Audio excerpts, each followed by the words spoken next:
ও মাই god! বিকেএসপিতে Sabbir রহমানের কেমন বিধ্বংসী এক ব্যাটিং দেখে অবাক করলেন পুরো বিশ্বকে। অগ্রণী ব্যাংকের বিপক্ষে এদিন মাঠে নেমেছেন সাব্বির রহমান পার্টি স্পোর্টিং ক্লাবের অধিনায়ক। মাঠে নেমে এদিন 4 ছক্কার টান্ডব দেখান তিনি। দর্শক, ভিডিওটি না টেনে সম্পূর্ণ দেখতে থাকুন। বিকেএসপিতে আজ অগ্রণী ব্যাংকের বিপক্ষে খেলতে নেমেছে সাব্বির রহমানের দল পার্টি স্পোর্টিং ক্লাব। এদিন আগে ব্যাটিং করতে নেমেছে অগ্রণী ব্যাংক।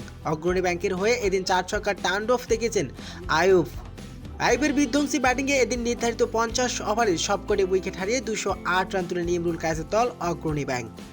209 রানের জবাবে ব্যাটিং করতে নেমেছেন সাব্বির রহমানের দল। শুরু থেকে তেমন একটা ভালো করতে পারেনি সাব্বির রহমানরা।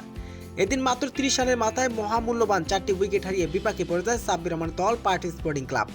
সাব্বির এদিন একাই বিধ্বংসী এক ইনিংস খেলে দলকে সহজ জয় এনে দেন সাব্বির রহমান। সাব্বির এদিন মাত্র 60 বলে 120 রানের অবিশ্বাস্য এক ইনিংস খেলেন। আর এদিন অগ্রণী ব্যাংকের বিপক্ষে এদিন সাব্বির রহমান 4 ছক্কার টান্ডব দেখিয়ে দলকে এদিন সহজ জয় এনে দেন তিনি। দর্শক, অগ্রণী ব্যাংকের বিপক্ষে এদিন সহজ জয় এনেন সাব্বির রহমান। অগ্রণী ব্যাংকের বিপক্ষে দিয়ে এদিন 3 ম্যাচ জয়লাভ করেছে পার্টি স্পোর্টিং ক্লাব এবং 3টি রাউন্ডে চলে গেছে সাব্বির রহমানের দল পার্টি স্পোর্টিং ক্লাব।